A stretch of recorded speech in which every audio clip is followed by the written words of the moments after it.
시편 91편은 구원의 하나님을 다시 한번 노래하고 있는 부분입니다. 표제가 없어요, 그죠? 보통 이렇게 소제목들을 다 달아주어서 이게 누구가 지은 시구나, 어떤 때에 지었구나 라는 걸 잘 알 수가 있는데, 이 91편은 표제가 없어서 많은 사람들이 이건 90편에서 이어져 내려오는 시는 아닐까 이렇게 생각하고 있고요. 그런가 하면 또 어떤 사람들은 이건 다윗의 조작한 시인 것 같다라고 이야기를 합니다. 내용을 그렇게 보면은 다윗이 지었을 것 같다라는 생각을 더 많이들 하고 있는 것 같아요. 내용은 뭐예요? 전쟁과 또 질병에서 구원하시는 하나님을 노래한 것 같아요. 그래서 1절부터 이렇게 8절까지 보면 구원의 하나님에 대해서 노래하고 있고요.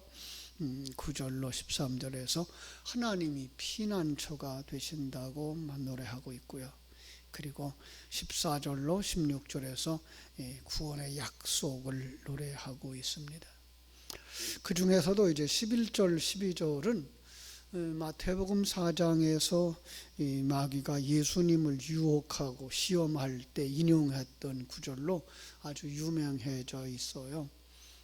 분명히 이제 시인은 하나님에 대한 신뢰를 고백하는 데 썼는데, 사단은 그걸 갖다가 예수님을 시험하면서 이제 뛰어내리라, 그래야면 천사가 내 손을 발을 지켜서 다치지 않게 할 거다라고 얘기를 함으로써 이제 시험을 하죠.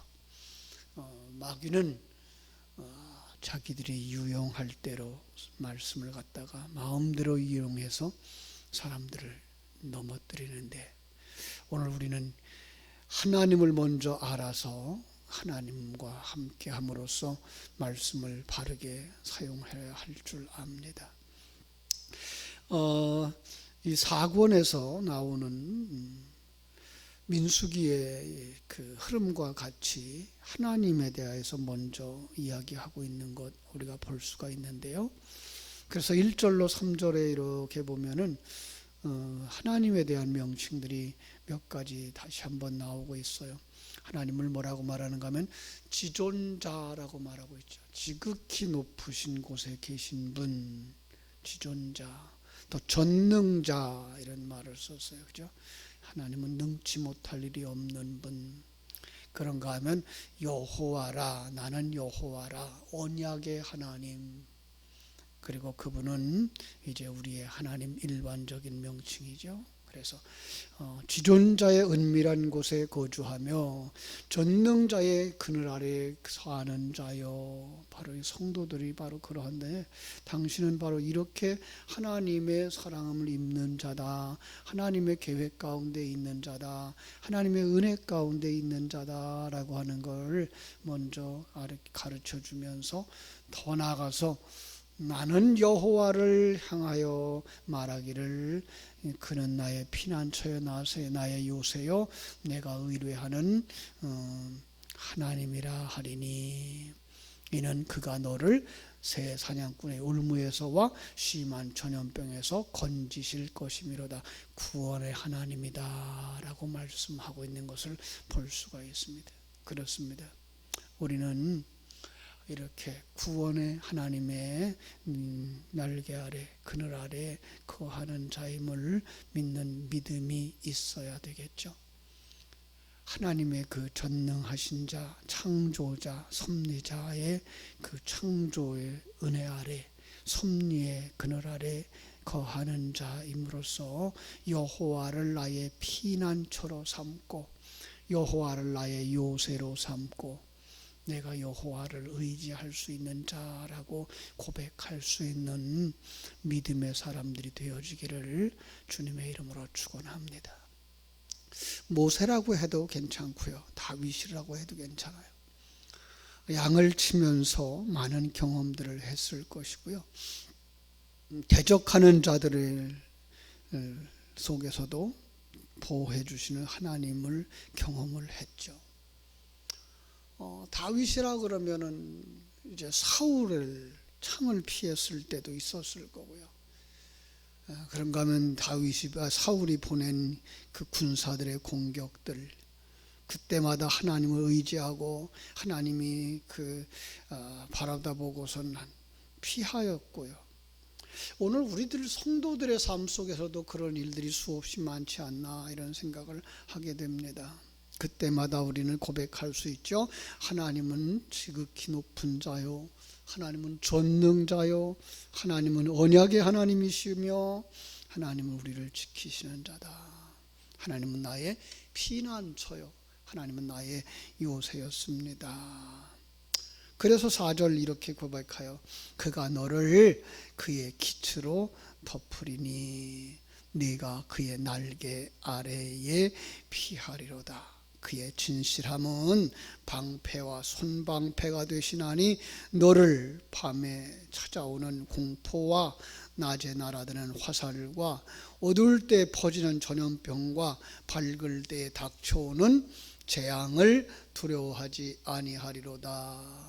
마치 오미달개 날개 아래 숨은 병아리처럼 전능하신 여호와의 날개 아래 숨은 성도들은 적군의 화살의 공격에서 안전하게 보호를 받는 것이죠.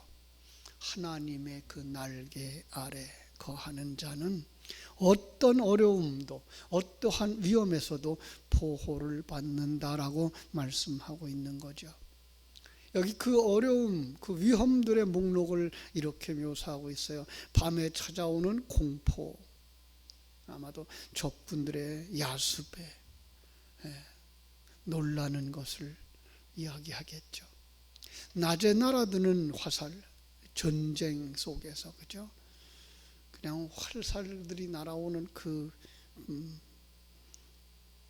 전쟁의 위기, 어두움에 퍼지는 전염병, 참 요즘도 그냥 코로나19 같이 다가오는 전염병, 흑사병, 그죠? 밝을 때 다가오는 재앙, 지진이 낮이나 밤이나 가리지 않고, 해일이 낮이나 밤이나 가리지 않고, 풍랑이 낮이나 밤이나 가리지 않고 다가오는 그런 것들, 전쟁의 포화나 코로나19의 공격 속에서도 하나님이 지키신다고 하는 믿음 가지고 나가야 될 우리 성도들에게 주시는 이 확실한 약속의 말씀이다라고 생각합니다. 얼마나 그 상황이 힘들고 어지러운가를 7절에 설명하는데 1000명이 내 왼쪽에서 10,000명이 내 오른쪽에서 엎드러지나 이 재앙이 네게 가까이 하지 못하리로다. 아멘. 전쟁터에서 1000명이 죽고 10,000명이 죽는다 해도 전염병으로 그 재앙이 너의 신변에 가까이 오지 못하고 죽이는 화살이 너를 피해 간다는 거예요. 말씀대로 이루어지기를 소원합니다.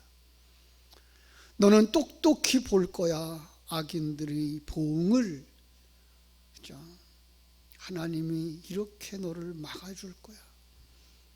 전쟁의 위기에서 너를 구원받지 않았니? 악인은 그 죄값을 받아서 멸망하는 것을 내가 똑똑히 볼 거야. 마치 홍해의 해변에서 구원받은 이스라엘 백성들이 물속에 빠져 죽는 그 애굽인들의 시체를 보는 것처럼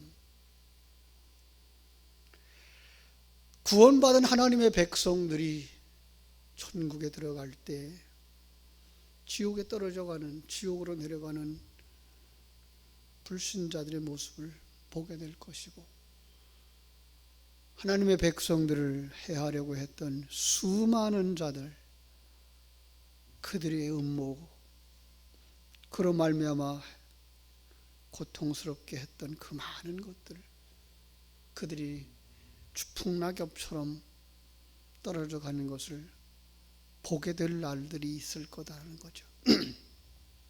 그러므로 어떻게 됩니까? 진리를 굳게 붙잡고 공의를 주장하는 사람들이 되어야 되겠죠. 하나님께로 피해야 되겠죠. 이 9절 10절이죠. 9절부터 13절까지 하나님은 너의 피난처다라고 말씀하시는 거예요. 네가 말하기를 여호와는 나의 피난처시라 지존자를 너의 거처로 삼았으므로 화가 내게 미치지 못하며 재앙이 네 장막에 가까이 오지 못하리니. 구원받는 것은 여호와를 의지했기 때문이다 라고 하는 거예요. 1절 2절에서 내가 지존자로 여호와로 지존하신 여호와로 그 나의 거처와 피난처를 삼았기 때문이라고 말씀했던 것처럼, 천사를 명하여 하나님이 지키신다고 약속하신 것처럼 하나님이 천사를 시켜서 그의 사랑하는 성도들을 항상 지키신다고 말씀하고 있는 거죠. 이 세상에서도 그걸 봐야 되겠고요, 영의 세계에서도 그것을 보게 되겠죠. 사단은 각양각색의 모양대로 공격해 들어오죠. 우는 사자처럼 때로는 천사를 가장하고, 때로는 기근을 가지고, 때로는 부귀영화를 가지고, 때로는 성경 말씀을 가지고. 마태복음 4장에서도 성령의 인도함을 받으면서 시험을 받는 장소로 나가지 않습니까? 그때에 사단이 유혹을 해요. 내가 만일 하나님의 아들이거든 뛰어내려, 성경에 이렇게 기록되어져 있어. 그가 너를 위하여 그의 사자들을 명하리니 그들이 손으로 너를 받들어서 발이 돌에 부딪히지 않게 하리라 하였잖아. 예수님은 어떻게 대처합니까? 말씀으로 대처합니다. 주 너의 하나님을 시험하지 말라. 지혜롭게 대처해야 되죠. 요즘 참 코로나19가 정말 전국에 어디라도 퍼져 있는 것 같아요. 이럴 때에 혹 어떤 의사가, 어떤 간호사가 나는 예수 믿는 사람이니까 하나님이 지켜주실 거야, 보호복을 입지 않고 마스크를 하지 않고 환자를 접촉한다면 어떻게 되겠어요? 쉽게 접촉되고 말겠죠. 한 걸음 더 나아가서 깨달아야 됩니다. 나 예수 믿는 사람이니까 난 무조건 승리할 거야. 아니요. 영적인 무장, 하나님의 전신갑주를 입고 무장하지 아니하면, 깨어 기도하지 아니하면, 예배하지 아니하면 우리는 또 넘어지고 또 쓰러지고 패하고 말지도 모릅니다.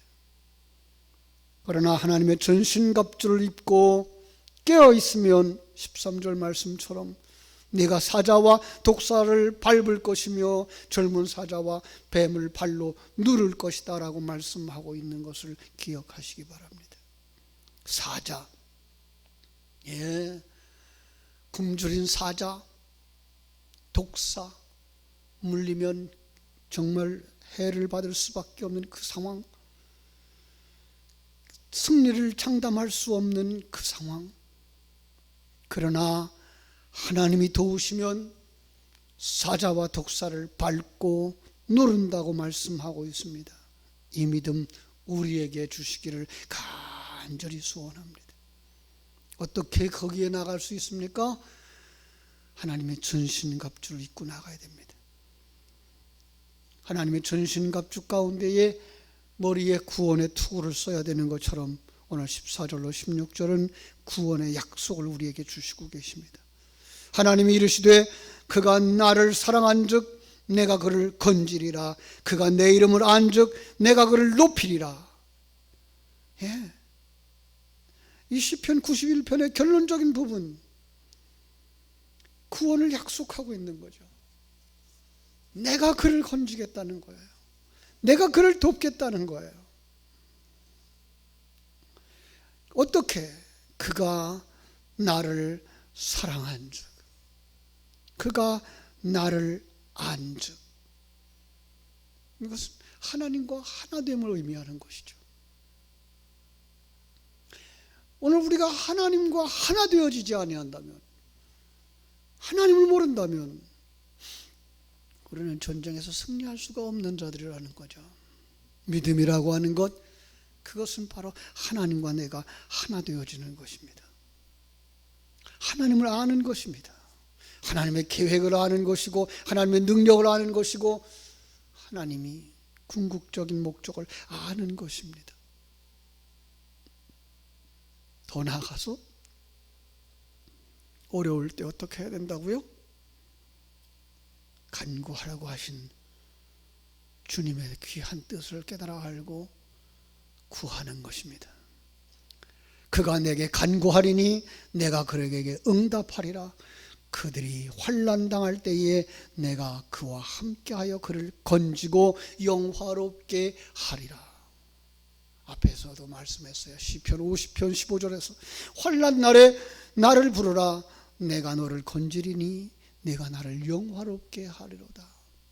환난을 당했을 우리가 이 어려움을 때에 다윗이 그러했던 것처럼, 모세가 그러했던 것처럼, 믿음의 사람들이 그러했던 것처럼 하나님을 향하여 부르짖어야 할 것입니다.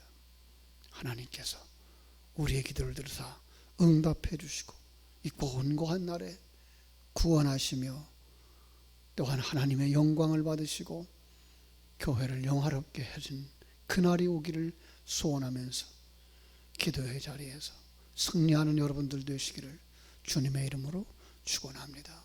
기도하겠습니다. 하나님 우리 아버지, 크신 은혜와 사랑을 감사하옵고 감사합니다. 하나님은 지존자 하나님이신 줄을 믿습니다. 하나님은 전능자 하나님을 믿습니다. 하나님은 여호와 하나님이심을 믿습니다. 하나님 창조자요 섭리자요 경륜자임을 믿습니다. 우리의 구원자 되시는 하나님인 줄 믿습니다. 하나님은 우리의 피난처요 우리의 요새요 우리의 참으로 구원자 되심을 믿습니다. 이렇게 어렵고 곤고한 때에 우리를 지키시고 보호하신다고 약속하셨고, 하나님의 말씀 가운데 수없이 많은 사건들을 통해서 지키시고 보호하심이 무엇인지 보여주셨습니다. 오늘도 이렇게 확실하게 약속해 주셨습니다. 이제 우리에게 주신 그 약속의 말씀, 구원의 약속을 붙잡고 하나님 환난을 때에 구하라고, 그러면 반드시 응답하시겠다고, 구원해 주시겠다고 약속하신 그 약속을 우리에게 던져주시면서 나는 너를 구원하는 구원자라고 말씀해 주신 그 약속의 말씀 우리에게 주셨사오니 아버지 하나님, 이때에 하나님 앞에 구하는 자들이 되게 하여 주시옵소서. 나라와 민족을 위하여 구하고, 교회를 위하여 구하고, 가정을 위하여 구하고, 아버지 하나님 다음 세대를 위하여 구하는 저희들 되게 하여 주시옵소서. 우리들의 기도를 들어서 응답하여 주시고 이 나라와 민족을 구원하여 주시고 이 땅에 세우신 주님의 교회를 구원하여 주시고 우리의 자녀들을 구원하여 주시고 다음 세대를 살려주셔서 이 나라가 건강하게 해 아버지 회복되게 해주시고 교회가 교회되게 하여 주시고 우리 자녀들이 믿음의 사람들로 이 나라와 이 민족을 이끌고 나가는 건강한 일꾼들로 세워질 수 있도록 우리 하나님 축복하여 주시옵소서. 혹여 질병으로 고통당하는 이들을 위하여 기도할 때에 아버지 하나님 질병에서 치유되는 역사, 회복되는 역사 아버지 앞에 나타나 하나님께 영광 돌릴 수 있는 역사가 속히 일어나게 하여 주시옵소서. 오늘 하루의 삶도 주님께 구하며 거룩하신 예수님의 이름으로 기도하옵나이다. 아멘. 하늘에 계신 우리 아버지